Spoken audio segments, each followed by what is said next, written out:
Welcome to Renee with Real Estate. I'm Chad, your host, and obviously I've got Renee here with me. Welcome. Welcome. How are you doing? I'm well. You? Yeah. It's nice to be back. Another Wednesday. Another Wednesday in the podcast. Wednesday. We're loving it. I'm gonna just move right into it. Everything I am seeing online right now is about the housing market. You just cannot get away from it. Nobody's talking about anything else. Happening? I just don't understand. So we're just gonna hop right in and Dive in. yeah. So if you are a client that's buying and selling, there's already enough stress involved in the process. But if you have to sell in order to buy, I mean, you're just climbing mountains. So I've got you know this. Yes. I think I have three deals right now where it's a client that they had to sell their home and get the cash from that home in order to purchase their next home in a market where the contingencies of any kind are not working. So here are these clients that are, for whatever reason, for example, one of my suite clients has, back problems, had surgery, had fallen numerous times, lives in a home that's 2-story. She has to move. Yeah. Has to move. In her case, she lucked out and found a house, and I think neglected to mention she had the contingency and got the house, backdoored it, remember? Well, yeah. Backdoored it that way, so I didn't get to help her buy the house. She kind of went rogue. But to be honest, and I said this to her, I'm like, if you hadn't done that and that agent hadn't neglected to ask some very important questions and get some very important documents, I don't know if she would have found one because the contingencies don't exist. Oh. So really, if you're a client that has to buy a home or sell a home to buy a home, you really almost have to sell it, find a rental, and then come back in the market once you have the cash. Right. I was about to say, what's really the best approach? Because, should you be renting? Should you do you need to have contingency set? Or are you gonna run into too many issues? There is something that I just heard about with one of the lenders we work with, that they have either a loan program or a loan company. I think it's a loan company that's willing to front the client cash. Interesting. So we're not even talking about the contingency. Everything's gone. They're basically willing to come in, assess, the home that's for sale, what they're going to be getting from it, evaluate all of that, and they will be kind of almost a hard money loan up front, and then you kind of. And I didn't look very far into it because I think in the end you still had to have a home inspection. So they were willing to front you with cash, but they wouldn't let it go without a home inspection. Okay. And I thought, well, there throws. But now that I'm telling you this, I feel like I should look into that because that might help somebody. If you're right. And if you hear this somewhere and want to know, let me do some digging to find. Let me do some digging to see if I can find out more information about that specific thing, because that would be incredible. I mean, that's to take that loan contingency off and get cash. Right. That's true. I think this whole thing is you have to think outside the box. Yeah. I think that's the whole point of this entire conversation. No, it really is. You have to find a way to think of something. You have to be able to think creatively to get something accomplished. So yeah, it's not advantageous if you've got to sell your home in order to buy one. Get a lender, definitely a lender that's really creative as well, because sometimes people don't even realize that they don't need the contingency. They may want the contingency, but they don't need the contingency. But in this market with most houses selling quickly, you don't have to worry so much about yours selling, Right. Just get yours under contract, or find the one you want and then get yours under contract and sold. You can usually make those things time. What some people don't even realize is that when you close on your home, your first mortgage payment won't be for 2 months later. So I actually had, who did this recently? They did it without me, again, another one, and they made their close date the 31st. And I said, if you would have just pushed the date to the next month, your payment would have been 2 more months later. You waited to the very end of that month. So you lost 31 days of time because you closed it's by a calendar month. So their first payment, instead of being June, would be July, but if they closed on June 1, it would have been August. Yeah. So again, thinking outside the box. Just looking at these little tiny details that really affect someone's comfort level, ability to successfully move from one place to another. And a lot of that comes with, like we talked about earlier, like experience. You know, I've learned so much of this along the way from doing house after house. And I said this to him, there's not a day, like there's no way, I get new agents and they're like, I want you to teach me what you know. And I'm like, it'll take years. Like there's just, and plus what I know is not going to be relevant maybe in the next year or two anyway. Like it's just constantly shift. So yeah, I think the hardest client right now for if you're selling their home is the one that has to sell to buy. Yeah. Well, and I even read the other day, which I can't wrap my mind around it. There was a couple that literally, I mean, this was not locally, but that offered $100K over asking and still lost the house. Oh, that was our people. No, this actually was us. Which was funny that you mentioned. Which was funny that you mentioned that this morning. He wouldn't know that though, because he's not part. He only sees it once it's under contract. But we had a house, and this was even crazier. So the house was listed on a Monday, and we saw it on the Monday. We made our offer on a Tuesday to ask them to respond by the Wednesday. Yeah. Our offer was $100K over ask, but it was contingent on an appraisal. But it was $100K over ask. See, the appraisal, like, look, you could make it $500,000 over ask, and if the appraisal's still a contingency, it's almost a joke. Like, oh, that's true. It's just, and the sellers are becoming smarter because the agents are getting more educated about what that number really looks like on an escalation clause or on a contract, right? Like if you have a purchase agreement and they flat out said, I'll give you 100 over ask, and you scroll down and see contingent on appraisal, you didn't do anything. No. You didn't do anything. I mean, you did, but you know what I'm saying. But if that comes in and then you get another offer where they offered you that amount to an escalation of 20K with a 20K appraisal gap, well, thank you, 100K over ask. You just gave me the right to exercise the 20K. And that 20K is an appraisal gap, so I'm definitely going to get whatever it appraises at plus 20K. Plus 20, okay. So who's the one you choose? Oh, well. And then the 100K is like, oh, I don't understand. You know, so really, and for a long time, cash wasn't king. When I first started this business, I'd heard the phrase cash is king, cash is king. And when I first started the business, it was more of a buyer's market. And so sellers, in some cases, were desperate. So cash, I mean, it didn't matter what you had. Did you have a pre-qual and a pretty strong chance at getting a loan? Then you're great. You didn't need to be cash. Now I'm starting to see, you know, the supply and demand brings value to the phrase cash is king. And so if you have cash in this market, even if it's in small amounts, like if your cash is, I had this 10K saved, I was going to do this with it, but I'm using it towards an appraisal gap, because you're going to actually get the home that you've thought about and dreamed about and been invested in this whole time. As like if that's where you put your 10K instead of the vacation, how much better of an investment? One, but using your resources, whatever you've liquid, is the trick right now. Yeah. Especially if it's under 300K. So did we just deviate from where we were? No, that was great. Are we still in line? Okay. Yeah, no, because again, the next question is, with the market having been so hot and still being so hot, what is that doing to home values? Because you were talking about appraisals. So are we, like, the fact that it was hot for so long, is that crushing home values down the line? Because people spent so much more for the house. If a house was really only worth $250, but they ended up spending $350 for it, like, did they just lose that down the road because they're not going to be able to get $350 for it later? This is where it's going to get really interesting, because I can only really speak about our market, and we're in a very tiny town in a very tiny part of Virginia. Yeah. An even smaller dot on the map of America, and even tinier in the world.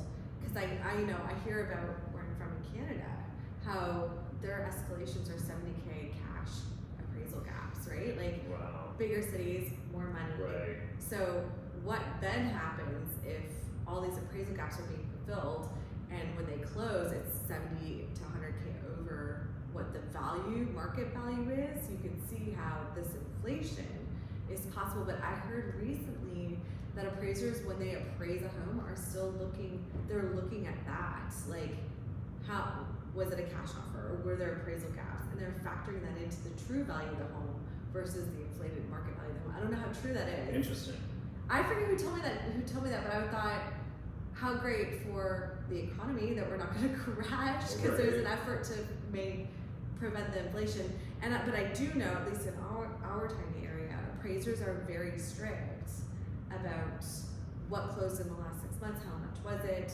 You know, they're not letting this market push them as hard, but I don't know that that's true in all markets. So yeah, I think we're going to see, I don't think it'll be as national as, say, the crisis of 2008. I think we'll see the housing market adjust and adapt in different areas in different ways based off of, because everything's so subjective. How the appraisers in that area behaved, how much money was there, how much cash was in that area. Like all these things affect what those numbers end up becoming. And I just think Lynchburg's always been kind of 10 years behind the rest of them. I think we're gonna be okay. So because there's not really gonna be a cut dry answer for that. So. No, there isn't. No. Just because each market is going to be so unique in how this worked out. So think about the markets that they can't get people moving because everyone's leaving. Like the New York City market, like everybody was leaving. Right. Oh, so now how are their values escalating? Even though I was looking in Manhattan, those values are staying strong.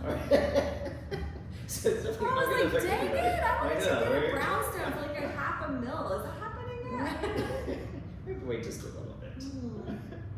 All right, so last month, Google collected the top 5 questions about the housing market. And of course, everybody's talking about 2008. Are we reliving that? What's happening with it? So here are the top 5 questions, and then you can speak to it. Okay. Is the housing market going to crash? When will the housing market crash? Why is the housing market so high right now? Is the housing market slowing down? And when will the housing market get better? Those are the top 5 questions as of like someone's typing into Google these questions like and these it's cataloging. These are the questions that are the top 5 that are being asked that people are Google searching in terms of the housing. For real? Yeah. We're So documenting way too much. Yeah, we really are. But this is time to calculate this. Okay. But this is what everyone is asking. Okay, so okay. From your perspective, okay. From what you can say, how do you feel about that? It's funny that these are the questions because I was telling you earlier when I meet new clients, I usually meet them through Realtor.com. Never met them before, complete strangers, and we meet up. And it's interesting to hear the different perspectives of what's happening. Like lately, I've had more clients that are like, yeah, this market's crashing. Like we're looking, dipping our toes, but we know it's going to tank, and we're going to wait by then. And then I had a client recently who said that a year ago when rates were still in the 2s and was waiting for it to crash, and now he's got 5% and his tune changed. He's like, yeah, I thought that a year ago and it hasn't, and now I'm afraid if I don't buy now, I'll be at 8, 9, 10% in another year. So he changed his tune. So I think so much of our perspective and what we believe is based on our personal experiences and the circle, the network. So obviously these people, like, is it going to crash? They're around people that are like maybe suffered in 2007 and 8 and have that anxiety about a repeat. I actually had a client. Her father mentioned the 2007 and 8, was worried it was going to happen again, and I said to him very nicely, I said, that was mortgage related, and the mortgages are strict. I don't know if you have any experience with trying to get a mortgage, but in 2007 and 8, they were handing them out like candy. Are you breathing? Do you have a pulse? And an ID. Interesting. Actually, the ID is negligible. Are you breathing? I'm probably really dramatizing that, but it was really like, it was a lot easier. They were just they were just passing out loans, and that's why it got to the point where it was so much. And then, if you're not checking job security, stability, like suddenly people can't pay because if a lot of systems aren't in place for them to be financially stable, the bottom started it just started falling out. And I can't remember if in 7 and 8 there was an economic crisis as well, because that would lead to their inability to pay the mortgages, right? Like, you had an economic crisis, people start to lose jobs, and now they've bought all these properties and they can't sustain the mortgages, so they just walk. And then that's how the banks are going belly up, because now, so it was just this crazy domino effect, but it was really centered on, a lot of it came from the fact that they were not being stringent about qualifications for mortgages. Right. So everything in mortgages changed, everything. So you can't, it is the biggest complaint from my clients is the mortgage process now.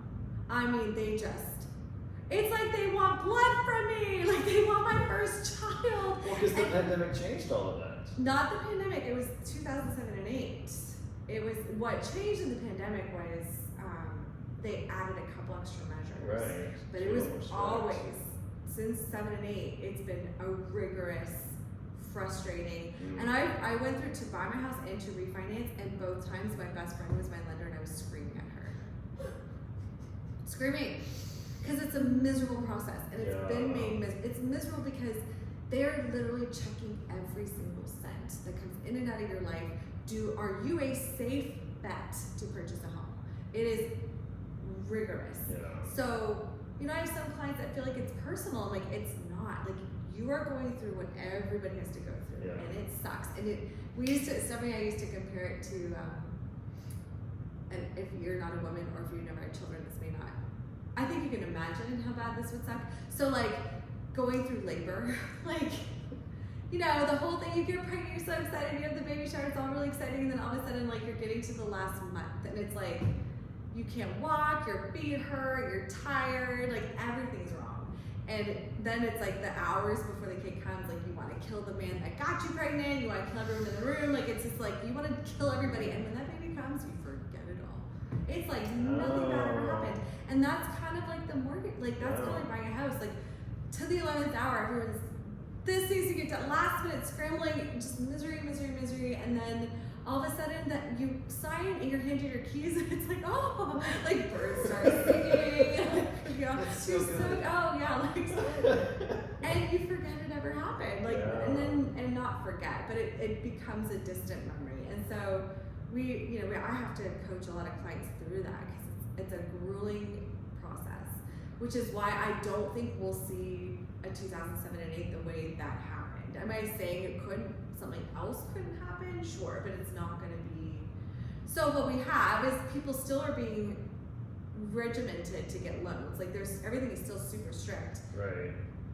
We just have a housing shortage. Okay. And what caused that?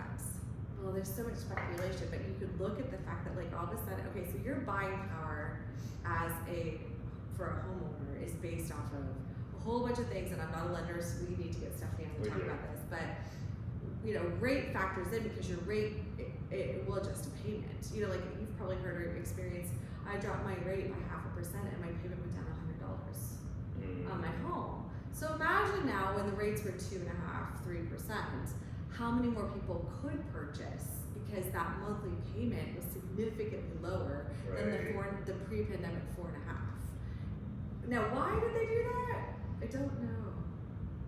I can't even think of the speculation of why the rates went that low. So, that's one, in my opinion, one of the contributors to the shortage is that suddenly we have an influx of buyers who previously could not afford to buy, especially at $250,000, $300,000 in our market, like that lower end. And then it pushed all these other people that were in the lower end. Now they could afford to buy in this higher end, and then you just saw this sweep of real estate, the pandemic real estate. Because everyone's able to buy, and you have nothing else to do but sit at home and look at Zillow Realtor. I mean, and realize how much you hate your house. Yeah.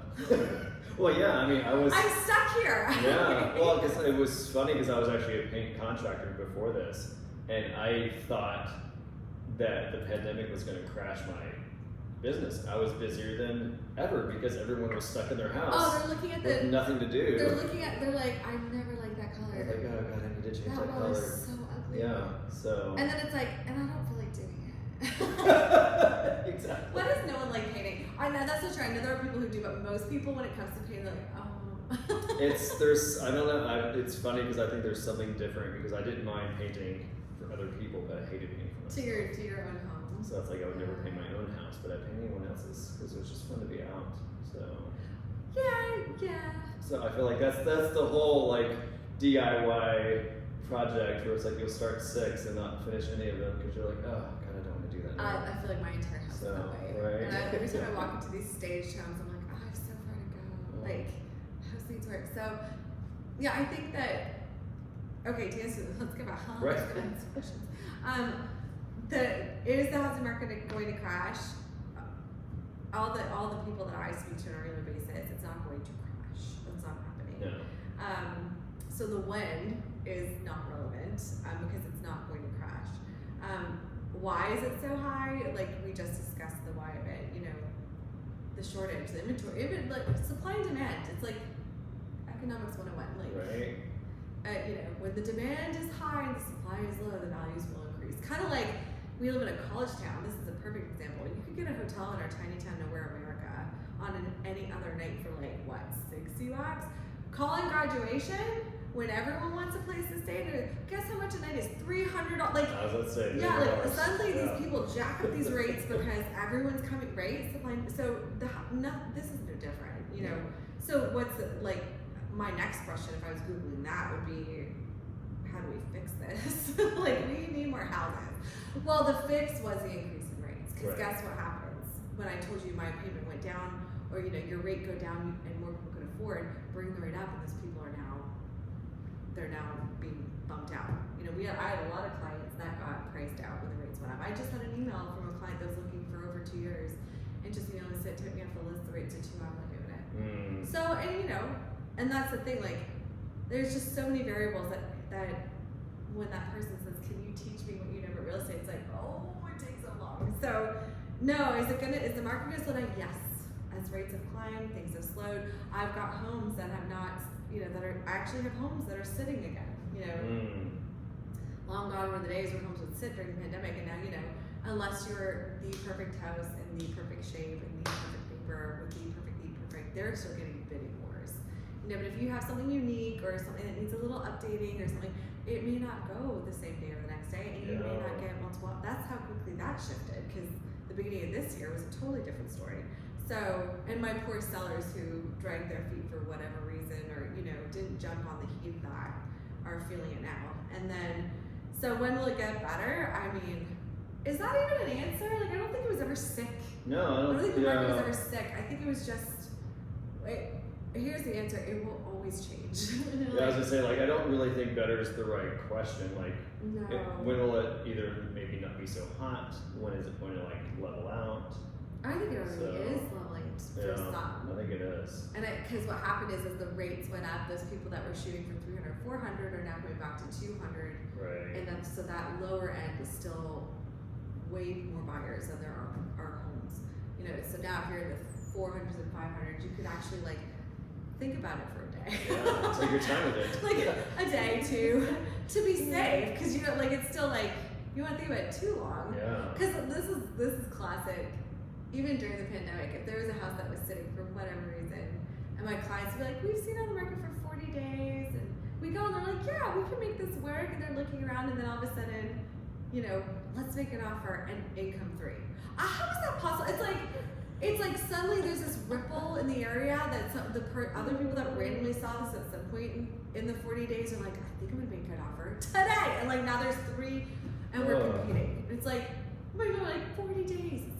Days, and now we're competing. It's just, it's really interesting. Not boring. Which is why when I advise clients to make an offer, I advise them, still in this market, I'll advise them to act as though one may come. Right. You know, like, there's no offers, and I'm like, yet.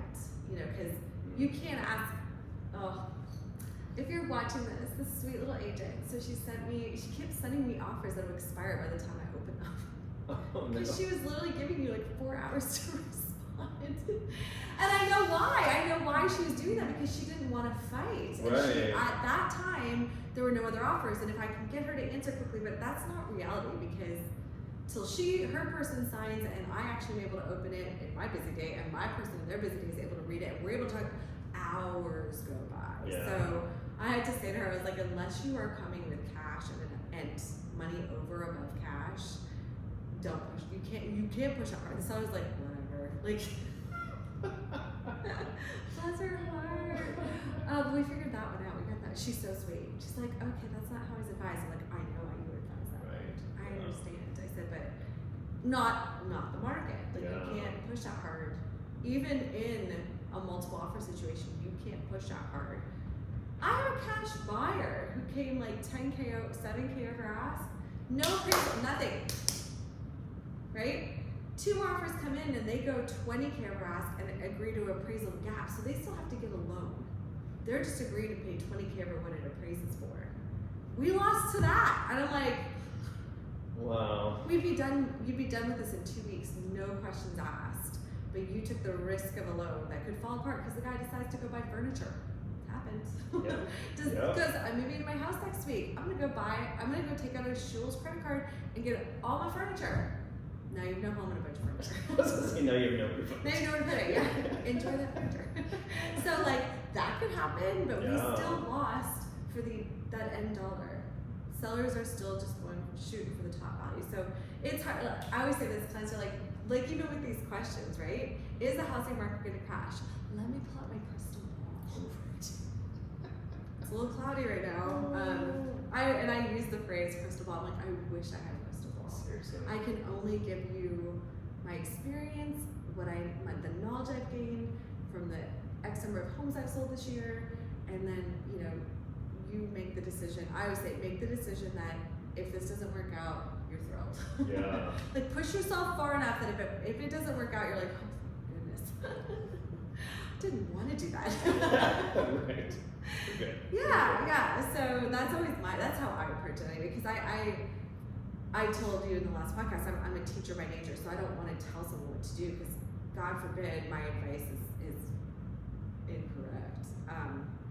And it comes back and bites these people. I'm like, you've got to do what's best for you.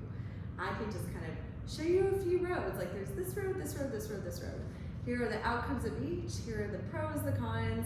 Which would you like to do? Yeah, no, that's true. Like which Starbucks beverage are you feeling? Exactly. Yeah. Exactly. And then it's funny, like the one girl, the cash offer I'm telling you about, her dad, we've lost 2 now. He's cash buyer. We have lost 2. I've lost 2 with a cash buyer. We're in our 3rd, and he actually escalated a significant amount of her ask. And I said to her, she goes, he's learning. And that's sometimes what has to happen. Like you have to go through a few experiences. And then I watch sometimes people have gone through so many, it turns into a bit of a desperation. And then you have to be like, whoa, like, because you don't want them to make a rash decision. Right. Because they've lost so much. You want them like, let's talk this completely out. Like I know you want to throw everything out of the door and be like, I'll give you anything you want. I know you want to do that, but like, let's make sure all these things that we're removing are things you're gonna, when we sign, you're still gonna, you're gonna be okay with.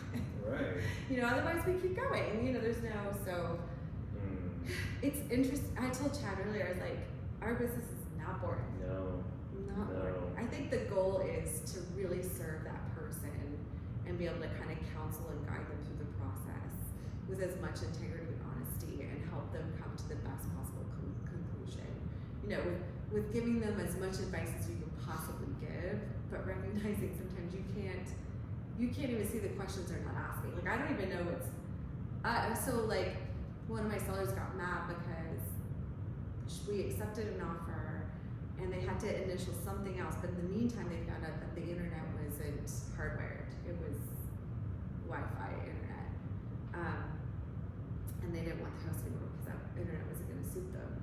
And so she got really mad. She's like, how is this not vetted out? Why did we even have this offer in our hands? Like, and I understood why she was frustrated because it's a seller's market. Yeah. We took it off the market, and 24 hours later, they're refusing to initial something on the, somewhere, and they're using it as an out. Like, basically, we could have pushed them to pay the home inspection, and they would have got out. So, right. And I said to her, like, don't even fight them. Let's just put it. I knew we'd sell it again, but I said to her, like, it's hard to know sometimes the full psychology of your client, like where all their pain points actually are. Like, I don't know that I always ask them, do you need to be hardwired for internet? Like, I don't think I always ask that question. Right. I wouldn't even think. Especially because of how close it was to town. Like, it's literally 7 minutes from here, and it's just happens to be Chantel instead of Xfinity. And they were just not happy with Chantel. And so we do our very best. If you're watching this and you're agent driven, just know we really do our very best. We really do. And every time something like that happens, I'm like, okay, note to self. Always have the internet conversation with your buyers. Yeah, like, note absolutely. to self. This is. But for me, I always talk to them about their jobs ahead of time. And if they work from home, I don't even have to ask. I know that's a contingency. Yeah. Well, I was going to say that actually leads right into our next question. What is that? Because the pandemic did end up shifting so much of the job market to being at home. Yeah. So are you seeing where that is contingent on the houses that they're finding? Because it seems like a lot of people are now going away from open concept because they need more privacy. Isn't that funny? So because they're like, oh, I need a dedicated office space. Yeah. But we both work from home, so we need 2 dedicated office spaces. So because then we have kids, so we need to make sure we have a room for them to be in. And so it's like, it's kind of going backwards where everything is open concept, and now it's like, we don't want that anymore. So our one client, that's one of the reasons they were moving, because they're both at home, and he needs his office, and she kind of needs an office, and that's, yes, home office is a constant conversation. Yes, yes. I need a place for an office. You know, where I wouldn't even say it was like a decade ago, no one talked about working from home, like a home office. You're like, the last thing I want in my home is an office. Right. Like, work stays at work. Exactly. And now it's like, I don't want to go back to an office. I love it in my house, you know. So yeah, I think, and that spurred, I think, a lot of the shifts during the pandemic, because people were working from home in these open concept plans, and they're like, I got 4 kids, I got 3 bedrooms, and there's nowhere for me to go.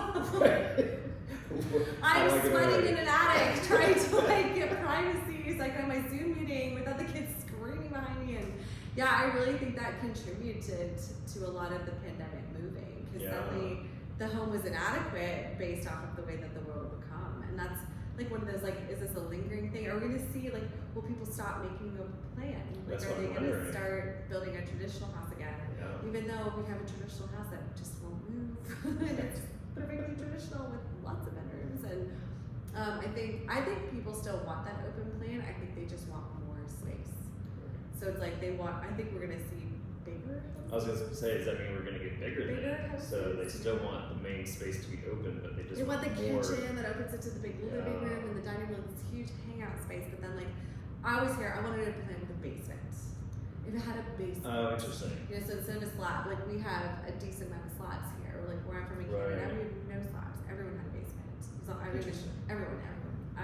My whole life I had a basement. Okay. So to move somewhere where they didn't exist all the time, I was like, what?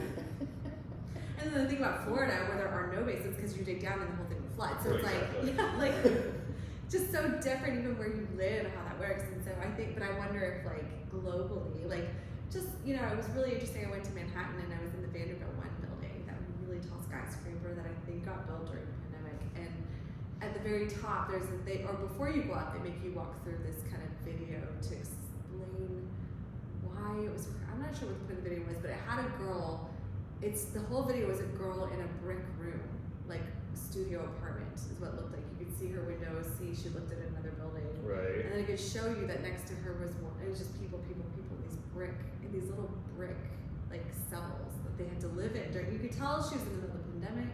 You could tell this is all she saw. Right. And then, like, you could see, like, they show her getting frustrated, and she lifts the laptop and she smashes it.